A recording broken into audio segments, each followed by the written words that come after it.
दुख दर्द भाव के सब मिटे सतगुरु चरण नित से। ये दुख दर्द भाव के सब मिटे सतगुरु चरण नित से। गुरु भक्ति बिन कछु ना बने नेहि सकल संतन कही। गुरु भक्ति बिन कछु ना बने। श्री सद्गुरु महाराज की जय। परमाराध्य सद्गुरु महाराज गुरुदेव महर्षि संत सेवी परमहंस जी महाराज कलकत्ता शहर के प्रबुद्ध विद्वज्जन सत्संग प्रेमी महानुभाव माता एवं बहनों, हम लोग आनंद भाव के आवास में सत्संग का आनंद ले रहे हैं। गुरु भक्ति ने ममता दीदी जी जिनके द्वारा यह आयोजित सत्संग है, बड़ी अच्छी साधिका है, साधना भी करती हैं और गुरु के प्रति विशेष आस्था भी है। हम लोग संतमत सत्संग में उपस्थित हैं। संतमत का मतलब होता है जो संत हैं उनका जो विचार है। संत में विश्व में जितने संत हैं, हम लोग कलकत्ता में हैं, हमारे जो रामकृष्ण परमहंस हैं उनका जो विचार है वो भी हम लोग रखते हैं। स्वामी विवेकानंद जी महाराज हैं, उनका भी विचार हम लोग रखते हैं। गोस्वामी तुलसीदास जी महाराज जो हैं उनका भी विचार रखते हैं। वेद की बात रखते हैं, शास्त्र की बात रखते हैं, पुराणों की कुरानों की भी बात रखते हैं। जितने धर्म ग्रंथ हैं उनका विचार और जितने संत हैं उनका विचार संतमत के द्वारा रखा जाता है। उन्हीं विचार का प्रचार प्रसार हम लोग करते हैं। अभी हम लोग रामचरितमानस सारसटिक से पाठ सुन रहे थे। यह गोस्वामी जी की अद्भुत रचना है। विश्व में यह ग्रंथ वंदनीय है, पूजनीय है, सम्माननीय है। इन ग्रंथों के द्वारा विश्व का कल्याण भी होता है। इसी रामचरितमानस के एक अंश को हम लोग सुन रहे थे, एक भाग को, पाठ को। इसमें भगवान श्री राम उपदेशक हैं। भगवान श्री राम कह रहे हैं। किन से कह रहे हैं? भगवान श्री राम अपनी प्रजा से, गुरुजन पुरुजन सज्जन जितने हैं उन सबों से अपनी भावना व्यक्त कर रहे हैं। उस प्रसंग को हम लोग सुन रहे थे। भगवान श्री राम क्या कह गए? प्रथम वाक्य में हम लोग सुन रहे थे कि बड़े भाग मानुष तन पावा। यह जो मनुष्य का शरीर है बड़ा भाग्य से मिला है। भाग्य से क्यों कहा?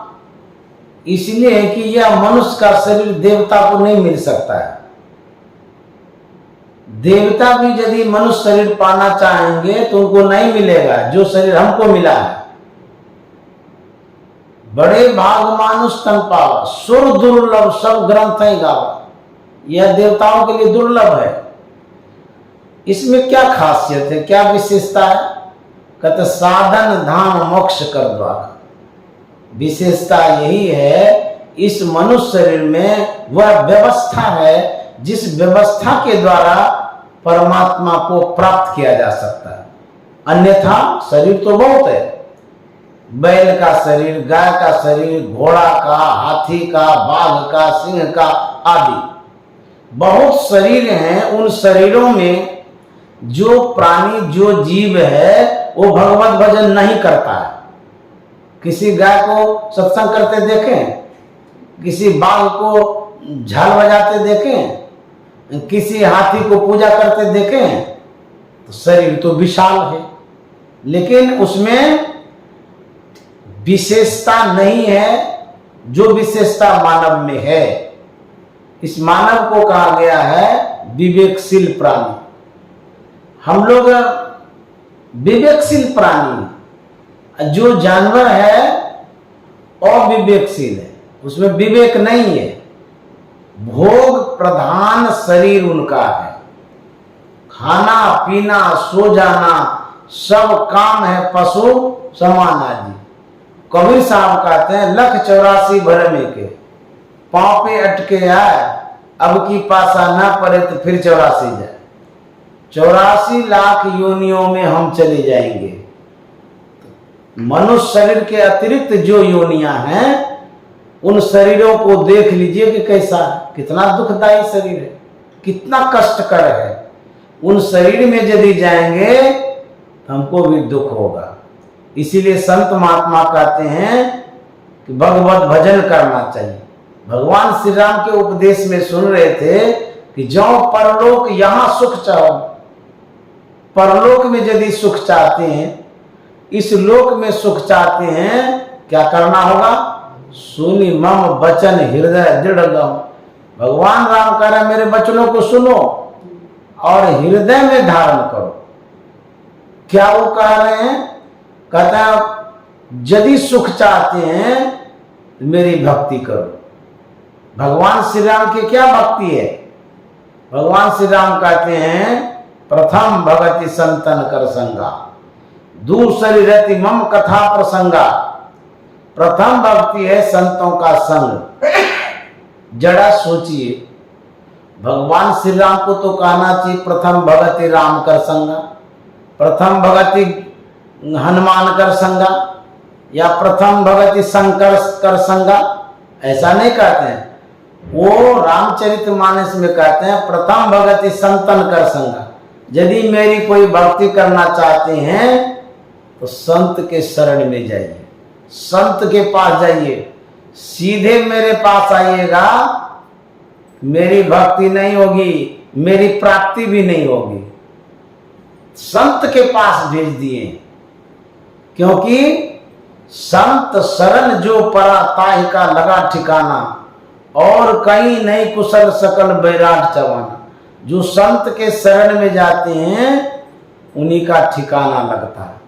अन्यथा कोई संत के संग गए बिना भक्ति करता है, वो परमात्मा को नहीं प्राप्त कर सकता। इसलिए परमात्मा प्राप्ति के लिए जो इच्छुक है वो संत के शरण में जाएंगे, उसे सदयुक्ति मिलेगी, सतत साधना करेंगे, उसके बाद पूर्णता की प्राप्ति होगी। हम लोग श्री रामकृष्ण परमहंस के जीवन चरित्र से अवगत होंगे, परिचित होंगे, क्योंकि कलकत्ता शहर के हम लोग हैं। उनके जीवन चरित्र में एक प्रसंग मैंने जो पढ़ा है वो बता देता हूं।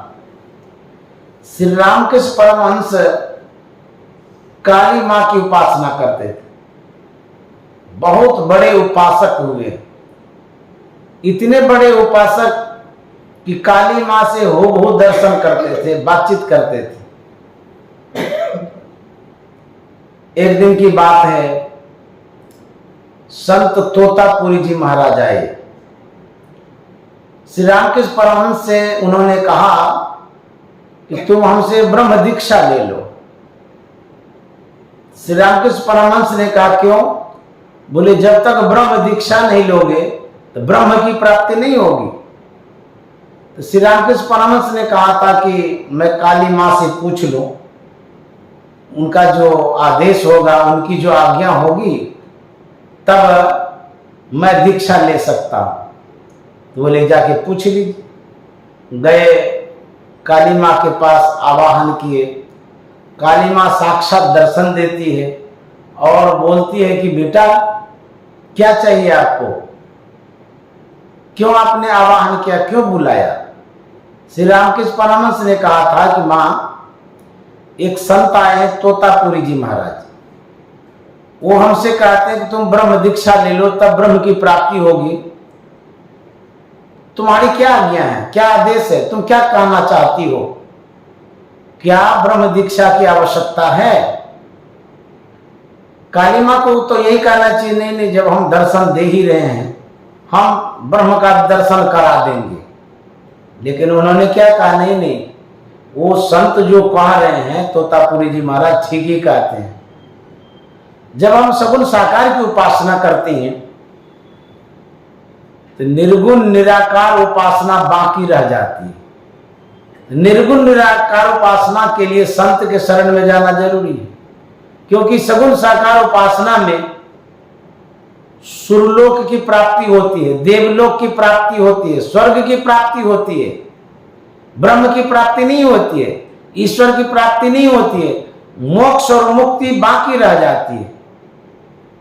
काली माँ ने कहा, बेटा तू जो मेरी उपासना करते हो ये सगुण साकार उपासना है, सगुण साकार से स्वर्ग लोक प्राप्त होगा। जब तू संत के शरण में जाओगे, सदयुक्ति लोगे, सतत साधना करोगे, तब तुमको सर्वेश्वर परमात्मा की प्राप्ति होगी। तब श्री राम परमहंस तोतापुरी महाराज से दीक्षा लिए, दीक्षा लेकर के साधना किए और साधना करके संत बन गए। तो जब हम उपासना करते हैं तो जिस देव की उपासना करते हैं वो सही है, जरूरी भी है, लेकिन उस देव के आत्मस्वरूप को जानना भी जरूरी है। जब तक उसके आत्मस्वरूप को आप नहीं जानते हैं तब निज तत्व का ज्ञान नहीं होगा, परमात्मा तत्व का ज्ञान नहीं होगा, ईश्वर का बोध नहीं होगा। किसी एक इष्ट के आत्मस्वरूप को जानना बहुत जरूरी है। जिसकी भी उपासना करिए, काली, दुर्गा, सरस्वती, गुरु, कोई भगवान हो, उनके आत्मस्वरूप को जानना जरूरी है। जिस रूप को आप देख रहे हैं वह स्थूल रूप है, सगुण रूप है, बाह्य रूप है, मायावी रूप है। लेकिन उस मायावी रूप में जो स्थित है उस तत्व को जानना जरूरी है। हमारे अंदर में परमात्मा है, परमात्मा का हमें बोध नहीं हो रहा है। वो है जरूर, लेकिन हम माया में हैं, अंधकार में हैं, इसीलिए परमात्मा का दर्शन और ज्ञान नहीं होता है। इस शरीर की विशेषता को सुन रहे थे। एक ज्ञान संकलनी तंत्र है, उसमें जो मंत्र आया है वही मैं सुना रहा हूं। देहस्था सर्व विद्याश्च, देहस्था सर्व देवता, देहस्था सर्व तीर्थानी, गुरुवाक्य ने लभ्य थे। यह जो देह है, शरीर, इसमें स्थित सब विद्या है। सभी विद्याओं की प्राप्ति होती है इस शरीर में। सभी देवता हैं इस शरीर में, सब तीर्थ इस शरीर में है। लेकिन गुरुवाक्य न लभ्यते, जब तक गुरु का ज्ञान नहीं मिला है तब तक सब दुर्लभ है, कठिन है। दुर्लभो विषय त्यागो, दुर्लभम तत्व दर्शनम, दुर्लभा सहजावस्था सद्गुरु करना बिना। क्या दुर्लभ है? विषय का त्याग दुर्लभ है। विषय कितने हैं? 5 हैं, रूप, रस, गंध, स्पर्श, शब्द। इन 5 विषयों का परित्याग करना सर्वसाधारण के लिए दुर्लभ है। आप आंख से देखते हैं, ये रूप विषय है, क्या इसको आप त्याग सकते हैं? बहुत मुश्किल है, बड़ा कठिन है, टफ है। कान से आप सुनते हैं, इन विषयों को आप छोड़ सकते हैं? बहुत मुश्किल है। जीभ से रसास्वादन करते हैं, इसको छोड़ना मुश्किल है। आप त्वचा से स्पर्श का ज्ञान प्राप्त करते हैं, इसको छोड़ना मुश्किल है। तो पंच विषयों का परित्याग बहुत कठिन है, मुश्किल है। इसीलिए क्या, दुर्लभो विषय त्यागो। दुर्लभम तत्व दर्शनम, तत्व दर्शन, ब्रह्म दर्शन, ईश्वर दर्शन, परमात्मा दर्शन बड़ा कठिन है, बहुत दुर्लभ है, सब नहीं प्राप्त कर सकते। इसके लिए तपस्या की आवश्यकता है, गुरु ज्ञान की आवश्यकता है, साधना की आवश्यकता है। दुर्लभा सहजावस्था, सहजावस्था का मतलब होता है समाधि की अवस्था, जिसमें मोक्ष और मुक्ति मिलती है। यह अवस्था भी दुर्लभ है। उपनिषदकार कहते हैं गुरु वाक्य न लभ्यते, जिन्होंने गुरु का वाक्य नहीं लिया है, दीक्षा नहीं लिया है, गुरु से ज्ञान नहीं लिया है, उसके लिए दुर्लभ है, कठिन है। यदि आप गुरु ज्ञान ले लेंगे तो आपको रास्ता मालूम हो जाएगा कि परमात्मा को कैसे प्राप्त करेंगे। इस शरीर में सब कुछ है। कोई कह सकते हैं 3.5 हाथ का शरीर है, इसमें सब विद्या, सब देवता, सब तीर्थ कैसे घुसेगा? कोई भी कह सकता है चलो विद्या घुस भी जाए, देवता कैसे 33 करोड़ घुसेगा? चलो देवता भी घुस जाए, एक एक देवता के पास क्या बीघा जमीन होती है, ठाकुरबाड़ी कितनी बड़ी बड़ी होती है, वो तीर्थ कैसे घुसेगा? सब आश्चर्य और अद्भुत जैसा लगता है। लेकिन आपसे हम पूछना चाहते हैं, आपके घर में टीवी है, टीवी तो अब साधारण सी बात हो गई, मोबाइल सबके हाथ में होता है। आप मोबाइल में जब समाचार देखते हैं, छोटा सा स्क्रीन है, मोबाइल तो इतना 6 इंची का होगा, 7 इंची का भी हो सकता है। उतने छोटे मोबाइल में जब आप समाचार निकालते हैं, उसमें देखते हैं कि पानी है, समुद्र है, पठार है, मैदान है, मोटा मोटा हाथी घूम रहा है ना, और हवाई जहाज उड़ रहा है। आपसे हम पूछेंगे इतना चीज कैसे घुस गया, और दिखता कैसे जीवंत, एकदम सजीव जैसा। इंग्लैंड है, थाईलैंड है, सब लैंड है उसमें, कि इतना कैसे घुसा इसमें? आप कहेंगे कि अरे ये तो भौतिक वैज्ञानिकों का चमत्कार है, उनके द्वारा यंत्र विशेष इसमें सेट किया गया है और उसी यंत्र विशेष से दिखा देते हैं। तो मैं पूछता हूं, आपके भौतिक वैज्ञानिकों में इतनी क्षमता है कि 6 इंच के मोबाइल में पूरी दुनिया दिखा दे, और जो परमात्मा है, क्या उनमें क्षमता नहीं है कि 3.5 हाथ के शरीर में सब कुछ दिखा दे? इस शरीर में कितनी जगह है, कितना स्पेस है? कहते हैं इस शरीर में सब कुछ है। ये गोस्वामी जी ने लिखा है कि सकल दृश्य निज उदर मेली, सोभय निद्रा तय जोगी, सोई हरिपद अनुभव परम सुख अक्षय द्वैत। सकल दृश्य का मतलब पूरा विश्व इस शरीर में समाया हुआ है। अद्भुत, आश्चर्य, चमत्कार जैसा सुनने में लगता है, लेकिन सबको पता नहीं है कितना स्पेस है। कहता लख लख आकाशा, लख लख पताल इस शरीर में है, 1 लाख आकाश है, 1 लाख पताल है। एक आकाश का तो था पता लगा नहीं वैज्ञानिक को, भौतिक वैज्ञानिक को पता ही नहीं चला कि आकाश आगे में कहां पर गिरा हुआ है। बंबई में गिरा हुआ है कि उधर पाकिस्तान के बॉर्डर पर आकाश गिरा हुआ, पता लगा है? वहां जाइएगा तो लगेगा और आगे में आकाश है। इस शरीर में कितना आकाश है था नहीं है। तो परम प्रभु परमात्मा ने इतना स्पेस, जगह कैसे रख दिया? आपके मोबाइल में चिप होता है ना, चिप स्टोरेज जिसको बोलते हैं, उस चिप में इतना सा तो होता है चिप, पतला भी होता है। जब आप डाउनलोड करते हैं ऑडियो वीडियो सब, तो कितना डाउनलोड कर लेते हैं। मोबाइल का जो स्क्रीन है, उस स्क्रीन को जब स्लाइड करते हैं, एक बीघा स्लाइड करते रहते हैं, थैन लगता है, ऊपर करते जा रहे हैं करते जा रहे हैं, वो आता कहां से है? वो कौन गड्ढा में उतना स्क्रीन जो है छिपा हुआ है, उतना चित्रता हुआ है? कितना भी ऊपर करते हैं, वीडियो को होते जा रहा है, होते जा रहा है, थैन लगता है कि कितना इसमें दे दिया है। देखिए वैज्ञानिक का ये कमाल है, समझिए।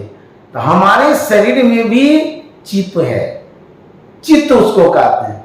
उसमें कितना स्टोरेज है, कितनी जगह है। यदि आप जगह की बात करेंगे, जन्म लेते रहेंगे, जितने दिनों तक आप जीवित रहेंगे, इस आंख से जो देखते हैं, इससे वीडियो होता है, आपके अंदर में स्टोर होता है।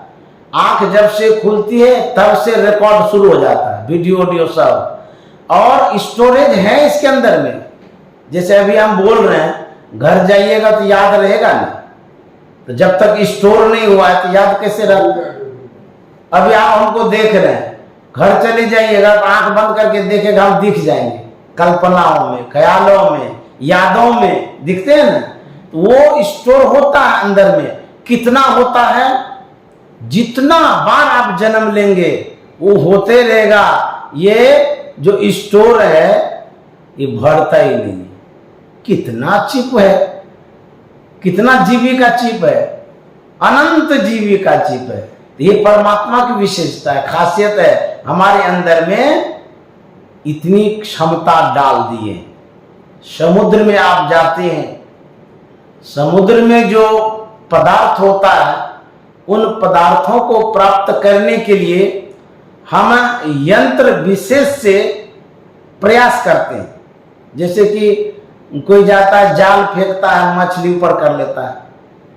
कोई और विशेष यंत्र लेके जाता है, उसमें ठोस तरल पदार्थ निकालता है। जो जिस तरह का गोताखोर होता है, उसी तरह से वो वस्तु प्राप्त कर पाता है। ठीक उसी तरह से ये शरीर समुद्र के समान है। इस शरीर में बहुत गहराई है, डीप है, लेकिन था किसको लगता है? जो डुबकी मारता है। बाहर में तो सब कोई डुबकी मारते रहते हैं। कहाँ डुबकी मारते हैं?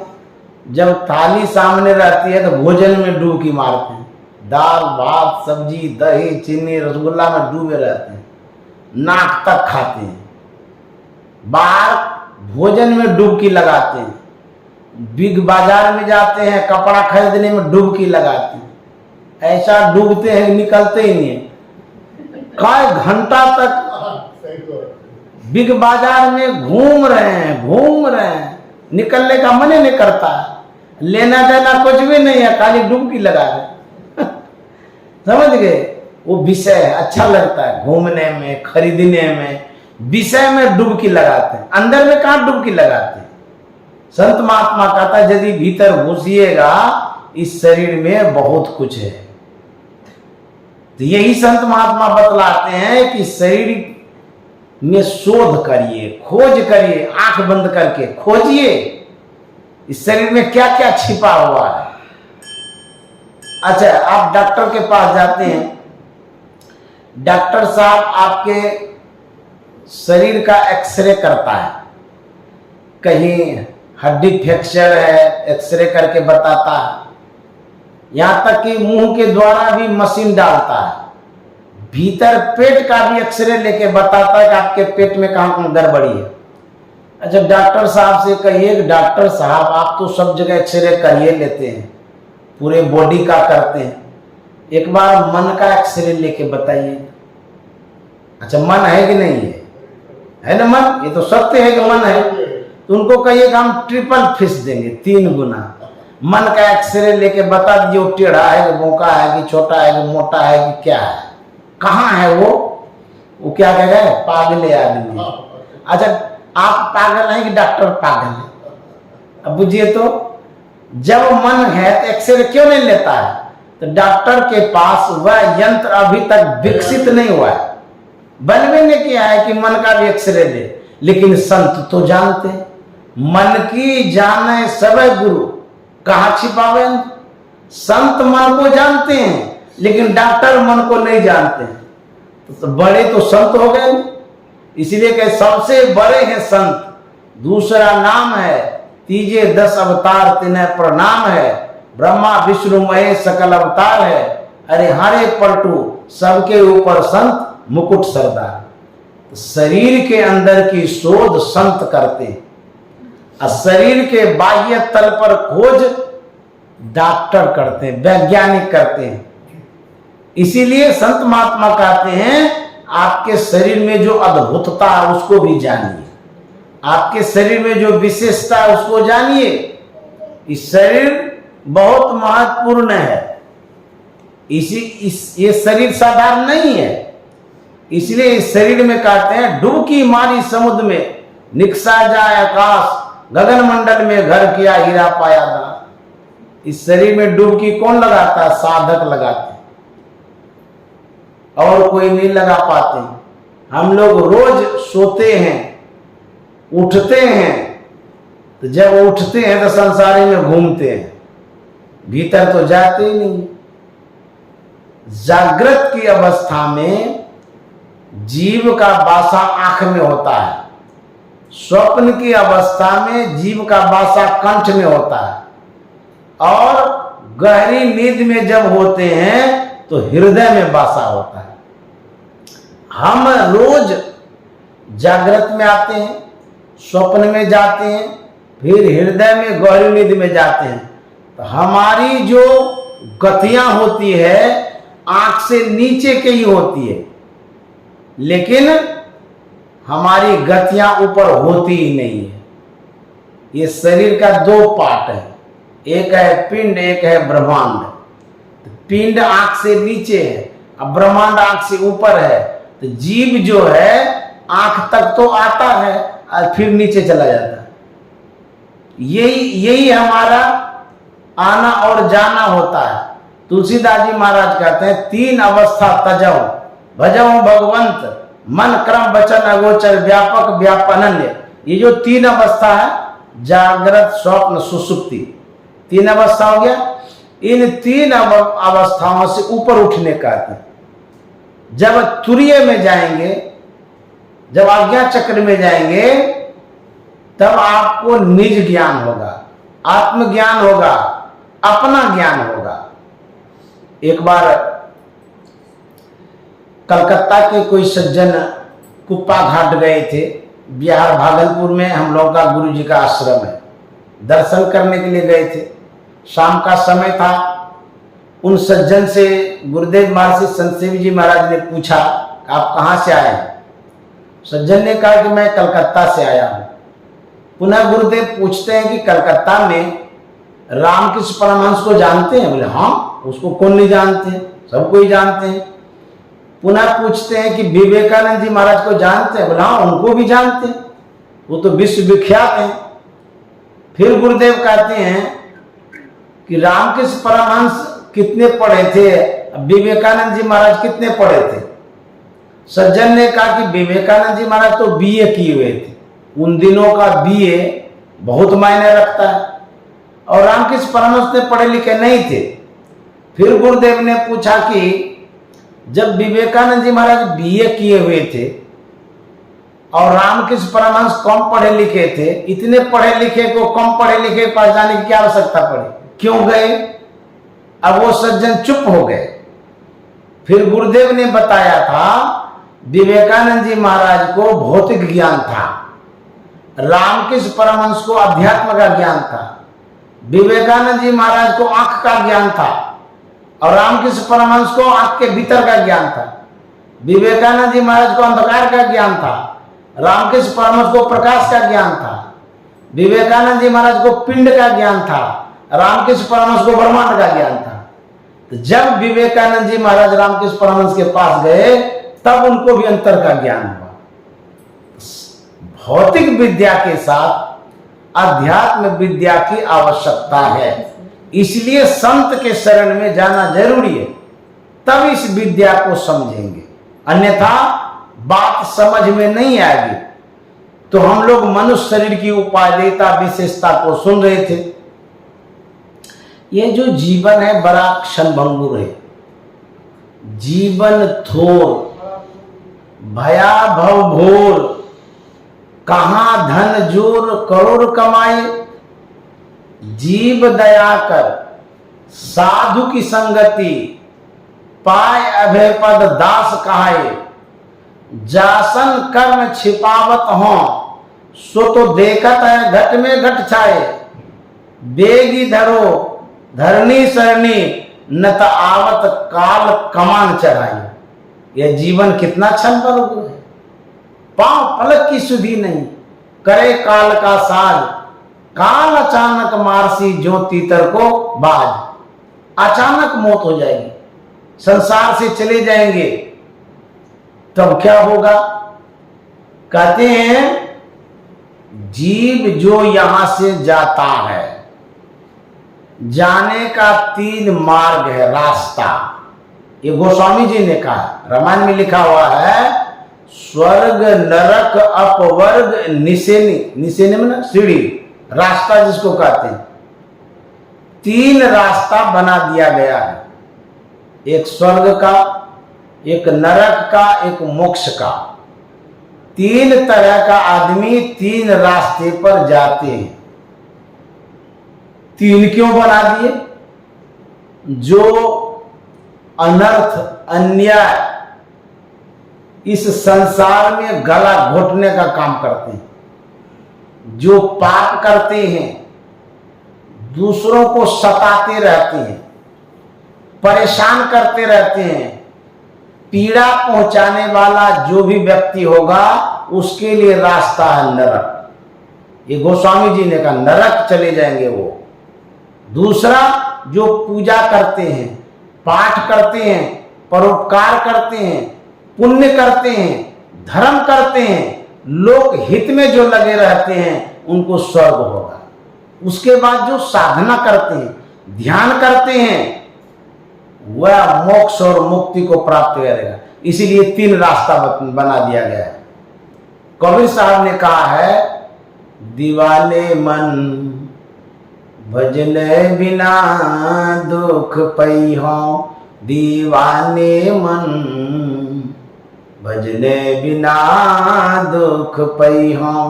दीवाने का मतलब होता है वह व्यक्ति जो संसार के वैभव को प्राप्त करके परमात्मा को भूल गया है। पागल मन, अहंकारी मन, दुष्ट मन, तुम कहां भूले हुए हो? अरे नरक चले जाओगे, दुख भोगना पड़ेगा। पहला जन्म भूत का पई हो, 7 जन्म पछतई हो। कबीर साहब कहते हैं यदि भगवत भजन नहीं करेंगे तो भूत बनना होगा। कितनी दयनीय दशा है, बहुत कष्ट होगा। भूत एक योनि होती है, उसमें जाने से कहते उसका गला काटा के समान होता है, एकदम महीन महीन, पानी भी नहीं जाता भीतर। कितना दुखदाई जीवन है। इसीलिए संत महात्मा कहते हैं नाम हरि का चपले बंदे, फिर पीछे पछताएगा। नाम हरि का जपले बंदे, फिर पीछे पछताएगा। कहता है ऐ बंदे भाई, भगवान का नाम ले लीजिए, नहीं तो बाद में पछताना पड़ेगा। इस संसार में हम लोग आए हैं, यदि आप इस संसार से जाएंगे तो क्या लेके जाएंगे? धनानि भूमो पशु ही गोष्ठे, नारी गृह द्वारानि, सखा श्मशाने, धर्मानुगो गच्छति जीव्य का। इस धरा से जो आप चले जाएंगे, तो कहते हैं खाली हाथ आए हैं, खाली हाथ जाएंगे। क्या साथ जाएगा? कुछ भी नहीं जाएगा साथ में। एक पत्रकार ने नेता से पूछा था कि आप इतना कमाए हैं, जमा किए हैं, भारत के बैंकों में तो भर दिए जमा करते करते, स्विस बैंक में भी आप भरते जा रहे हैं और इतना एकत्रित कर लिए हैं रुपया, 7 पुश्तों तक खाते रहेगा तब भी नहीं समाप्त होगा, और किस लिए जमा करते हैं? नेता ने कहा था, पत्रकार महोदय, मैं इसलिए जमा करता हूं, जमा करते करते करते करते मर जाऊंगा, अब मर के जहां जाऊंगा एटीएम से निकाल के खाऊंगा। बुझिए, बिन संतोष न काम न साही, काम अचत सुख सपने उनाई। जब तक संतोष नहीं होगा तब तक आपको सुख नहीं मिलेगा। और वह संतोष कैसे आएगा? कहता राम भजन बिन मिटहि के काम। जब तक भगवत भजन नहीं करेंगे, जो कामना है वो समाप्त नहीं हो सकती है। भगवत भजन से कामना की समाप्ति होगी, और जब तक कामना रहेगी सुख और शांति नहीं मिल सकती है। इसलिए संत महात्मा कहते हैं भगवान का नाम ले लीजिए। हमारे गुरु महाराज ने कहा है, मास आसीन जगत बासीन, चेत चित में लइए, जीवनो थोरो है क्यों, जगत में गफिलइए, जीवनो थोरो है क्यों, जगत में गफिलइए। गुरु महाराज कहते हैं, ऐ संसार के लोगों, महासासिन जगतवासिन, संसार में बसने वालों, यहां जो आप हैं सावधान हो जाइए, चेत चित्त में लाइए। क्या सावधान करते हैं गुरु महाराज? जीवनो थोरो है, जीवन बहुत थोड़ा है, कब कूच कर जाएंगे कोई पता नहीं है। कभी भी मर जाते हैं लोग, एक्सीडेंट में, हार्ट अटैक में, अथवा विवाद होता है तो उसमें भी मार देता है। प्रकृति का जब प्रकोप होता है, जैसे बिजली छिटकती है तो उसमें भी लोग मरता है। जब बरसात का मौसम होता है, समाचारों में सुनते होंगे कि फलाने जगह बिजली गिरी, कई आदमी मर गए। बाढ़ आता है तो नाव पलट गई, चले गए, होता नहीं सर? घर गिर गया, उसी में दब के मर गए। मौत का आना अचानक होता है, अचानक मृत्यु हो जाती है। इसीलिए गुरु महाराज का चेत चित्त में लाइए, जीवनो थोरो है क्यों, जगत में गफलाइए। बेखबर क्यों पड़े हुए संसार में? ना भयो जग काहू को, कितनो को अपनो कियो, करी जतन जो याहि त्याग्यो, शांति सुख सोई लियो। गुरु महाराज कहते हैं, संसार किसका हुआ है? किसी का संसार नहीं हुआ है। धनहीन कहे धनवान सुखी, कहता है। धनहीन कहे धनवान सुखी, धनवान कहे राजा को सुखवारी। गरीब आदमी जो होता है ना, वो बोलता है कि जो पैसा वाला है वो सुखी होंगे, और जो पैसा वाला है वो सोचता है कि राजा सुखी होता होगा, क्योंकि राजा के पास बहुत धन है। धनहीन कहे धनवान सुखी, धनवान कहे राजा को सुखवारी, राजा कहे चक्रवर्ती सुखी, चक्रवर्ती कहे सुख इंद्र को भारी, इंद्र कहे चतुरानंद सुखी, और चतुरानंद कहे विष्णु को सुख भारी। तुलसीदास विचार कहे हरि भक्ति बिना सब जीव दुखारी। तुलसीदास जी डिसीजन देते हैं, निर्णय देते हैं, संसार में कोई सुखी नहीं। तो कौन सुखी है? कहता हरि भक्त, जो भगवत भजन करता है वही सुखी, अन्यथा कोई सुखी नहीं है। तो गुरु महाराज कहते हैं ना भयो जग का हो, कितनों को अपनों कियो, करी जतन जो याही त्यागियो, शांति सुख सौ ही लियो। जिसने इस संसार को छोड़ा है, परित्याग किया है, त्याग किया है, उसी को सुख और शांति मिली है, अन्यथा सब दुखी है। तन धर सुखिया काहू न देखा।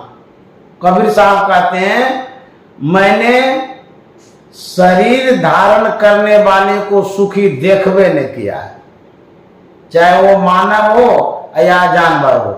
जिसने भी शरीर धारण किया है कोई सुखी नहीं। शरीरम व्याधि मंदिरम, शरीर रोगों का घर है। कहते हैं राजा दुखिया, प्रजा दुखिया, तपसी को दुख दो ना हो। अब ले कहे कबीर सकल जग दुखिया, संत सुखी मन जीती हो। लेकिन सुखी कोई तो है, कौन?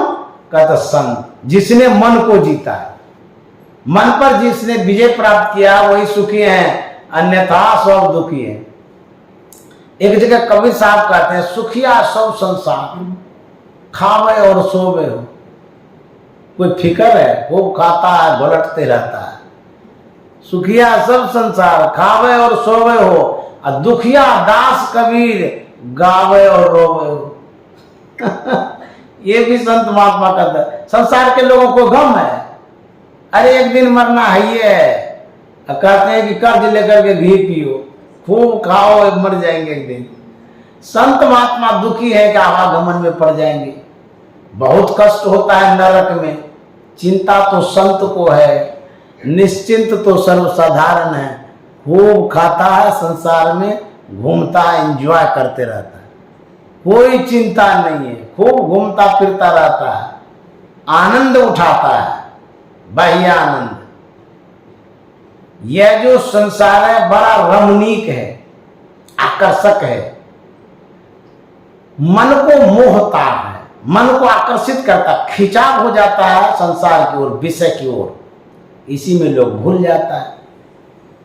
हम जब किसी व्यक्ति के गिफ्ट को प्राप्त करते हैं, बड़े फूले नहीं समाते। कोई आपको गिफ्ट कर देता है, बूफे भी कर देता है तो उसमें भी खुश हो जाते हैं, रुपया पैसा कपड़ा करे तो और खुशी।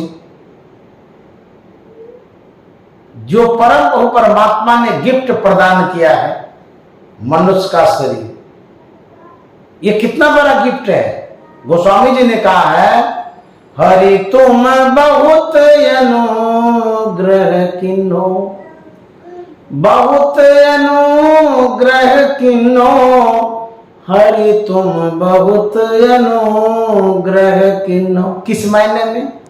साधन धाम विबुध दुर्लभ तनु, मोहे कृपा करी दी। हे हरि, आपने बड़ा अनुग्रह किया, बड़ा कृपा किया है। कैसे? मनुष्य का शरीर दिया, साधन धाम, इसलिए आपकी बड़ी कृपा है।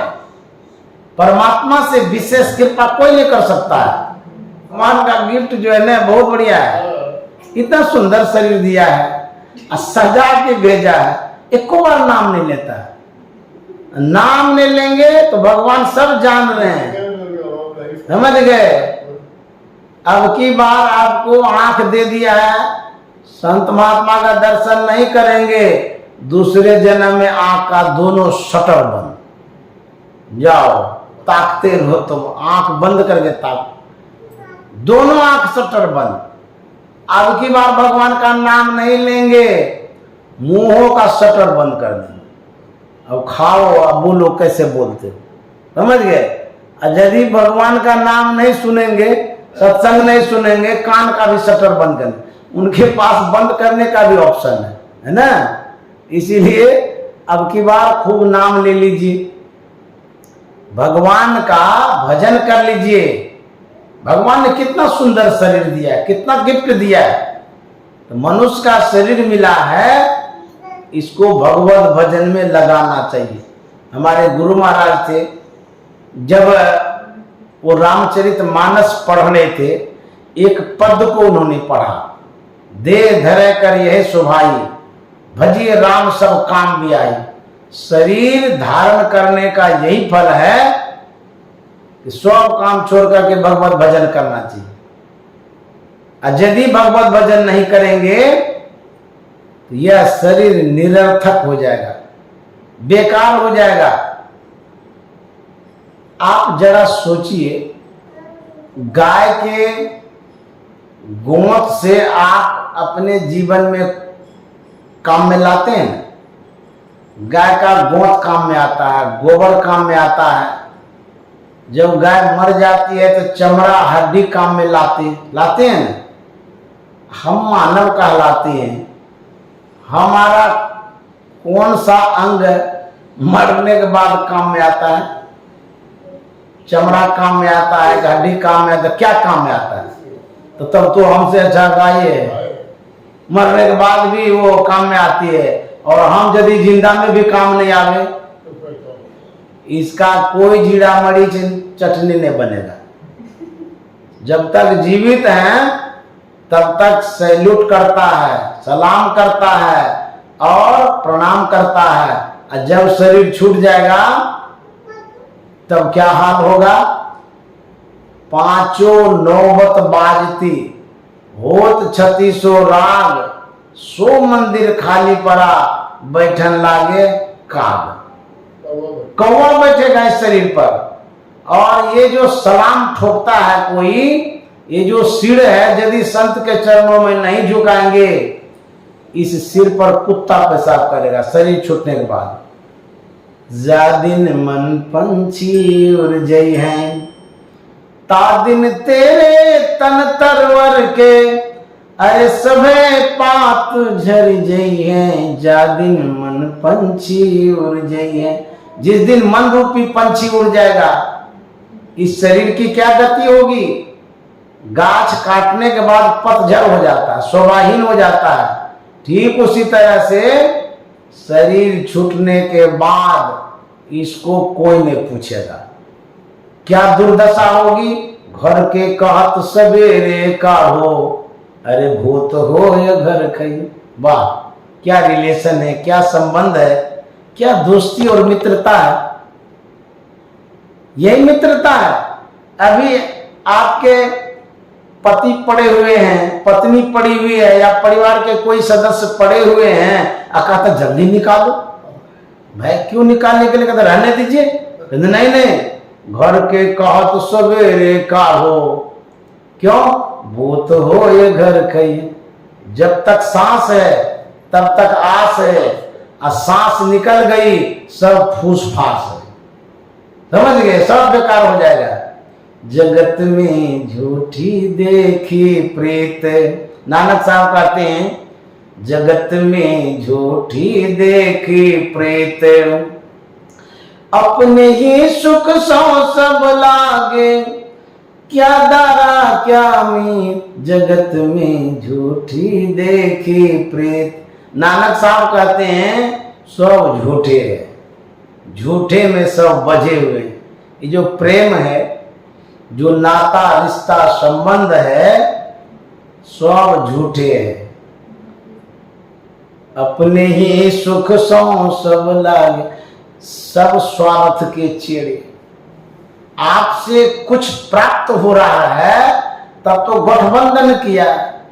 यदि देखेगा कि खाली ढोल है, कोई नहीं पूछेगा।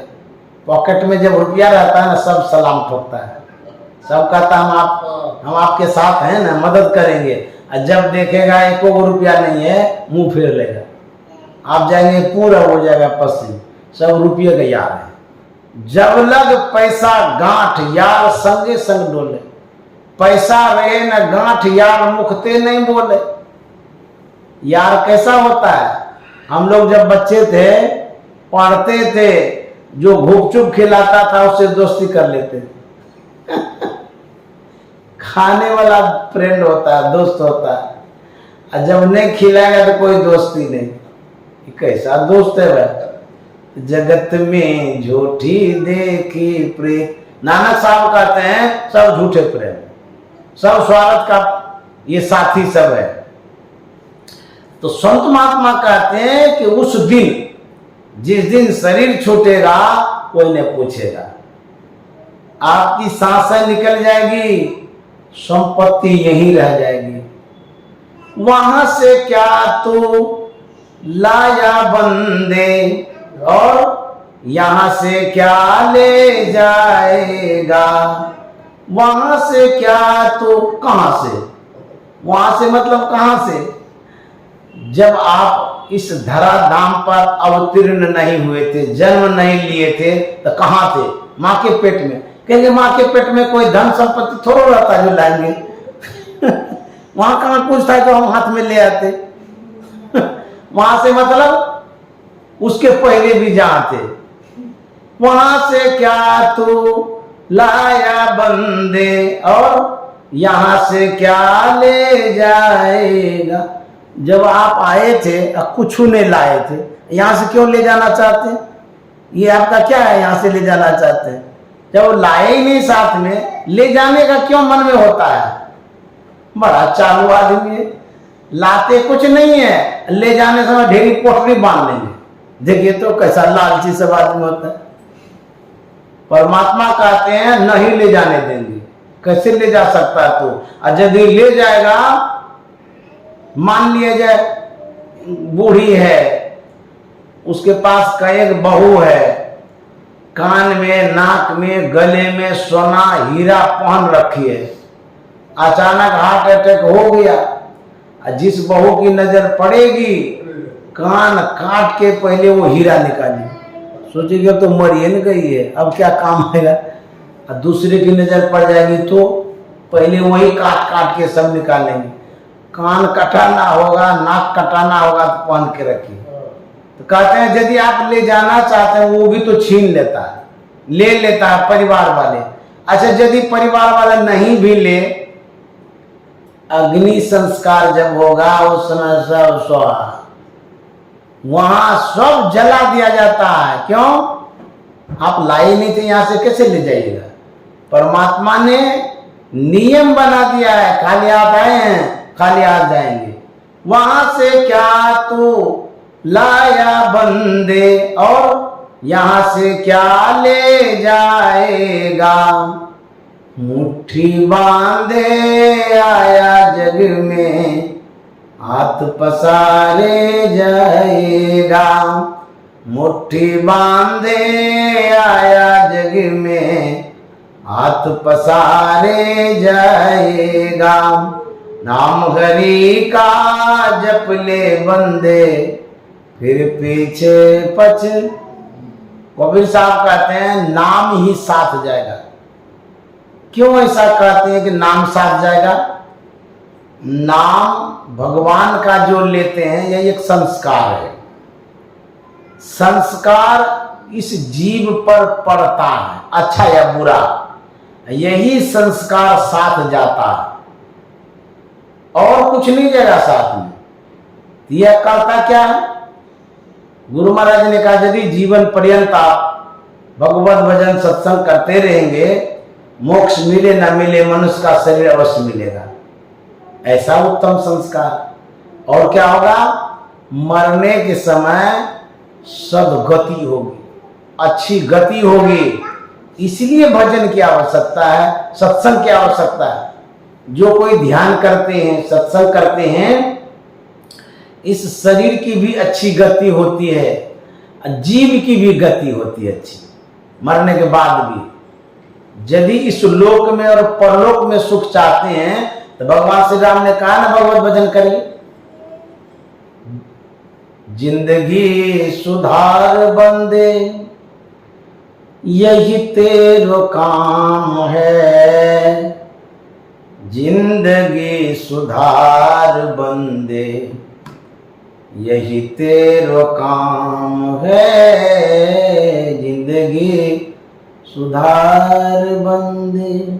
कोई कहेगा हम क्यों सुधारेंगे, हमारा तो शरीर एकदम मजबूत है।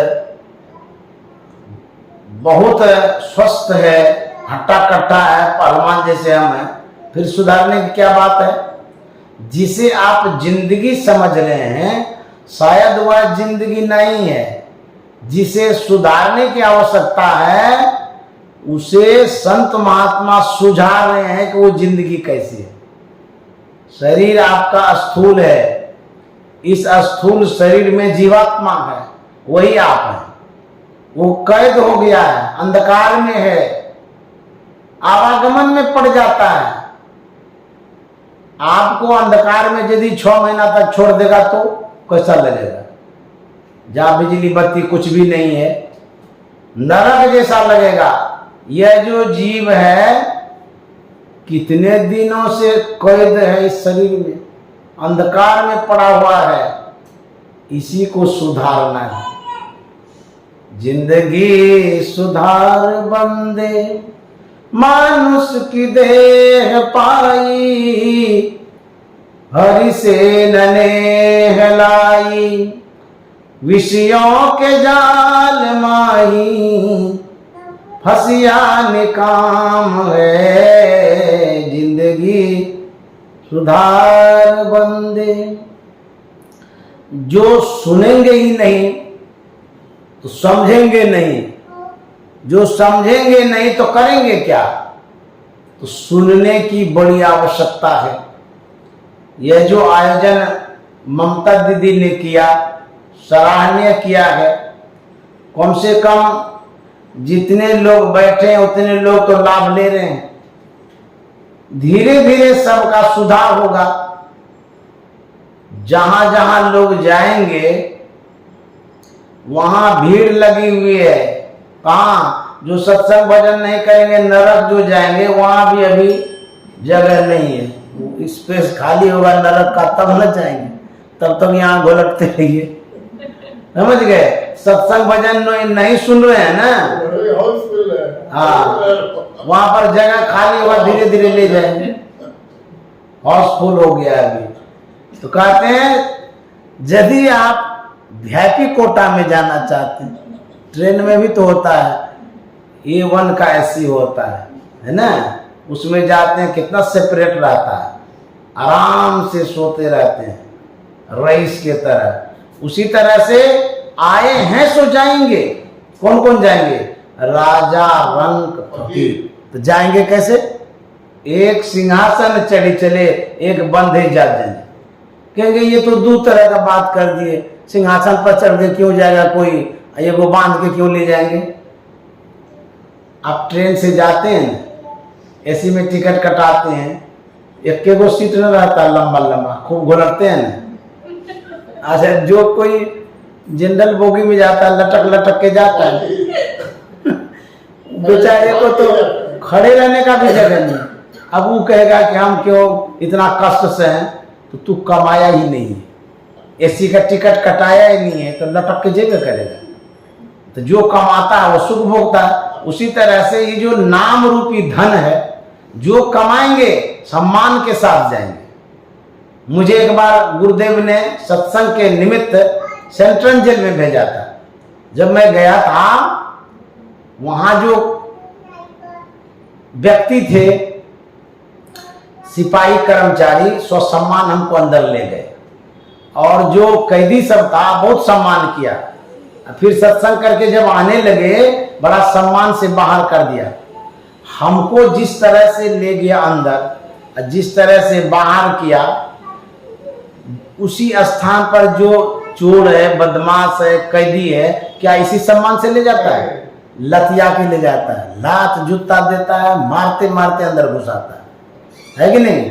उसी तरह से शुभ कर्म करेंगे, अच्छा कर्म करेंगे तो सम्मान के साथ जाएंगे, बुरा कर्म करेंगे तो जमराज मुंगरी मार करके ले जाएगा, मारते मारते ले जाएगा।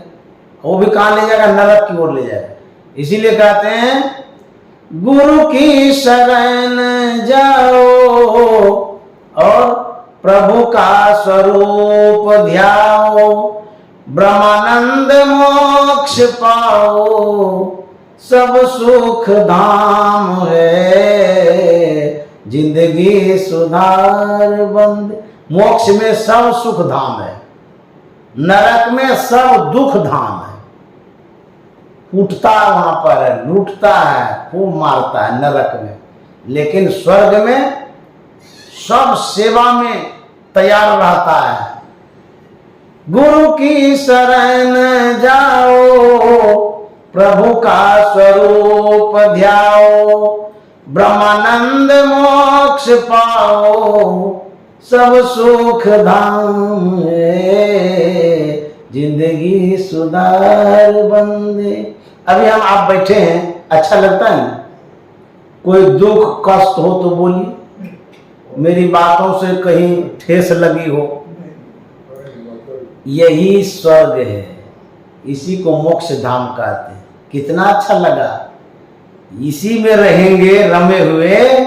यहां से फिर सीधे फ्लाइट से ले जाएगा आपको मोक्ष धाम। हाँ, तम फटे, हमारे गुरु महाराज ने कहा है, ज्योति भरे आकाश का तू सैर कर। अभी मैं हवाई जहाज से आया हूं, क्या आनंद आता है वहां पर, बहुत अच्छा लगता है और खूब मतलब कि खुशियां मिलती है कि हम ऊपर में उड़ रहे हैं।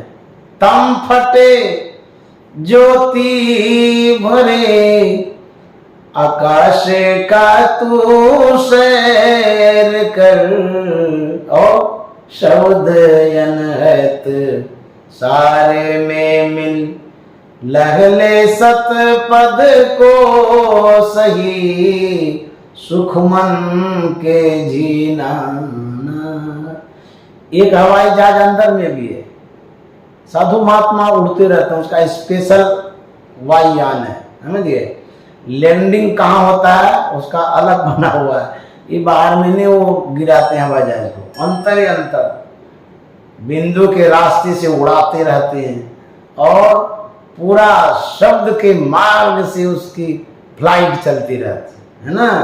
अब पूरा मोक्ष धाम तक जाकर के वो लैंडिंग करता है, गिराता है, आनंद लेता रहता है। अब बाहर में किसी को पता ही नहीं। भगवान बुद्ध जब चलते थे 500 शिष्यों के साथ आकाश मार्ग में उड़ते थे। हाँ, भगवान बुद्ध के विषय में सुने हैं। उसी तरह से संत महात्मा भीतरे भीतर चलते रहते हैं, किसी को पता नहीं चलता है। मन के रास्ते में चलते हैं, सूरत के रास्ते में चलते हैं। दृष्टि रथ चढ़ी श्रुति धावे, हो रामा कहाँ, नैन नगर में। ये बाहर नगर नहीं, नैन नगर में भीतरे भीतर संत महात्मा चलते हैं। यदि ध्यान करेंगे, सत्संग करेंगे, आपका टिकट बन जाएगा अंतर के वायुयान पर चढ़ने का, समझ गए? तब आनंद लीजिएगा। भजन में हो तो आनंद आनंद, बरसत बिसद अमी के बादल, भीजत है कोई संत, आनंद मिलता है लेकिन किसी किसी संत को मिलता है, साधारण को नहीं। तो मैं अब वाणी में विराम दे रहा हूं और ममता दीदी के लिए बहुत बहुत साधुवाद। हमारे जो आनंद बाबू हैं उनके लिए भी शुभकामना, मंगल कामना है। श्री सद्गुरु महाराज की।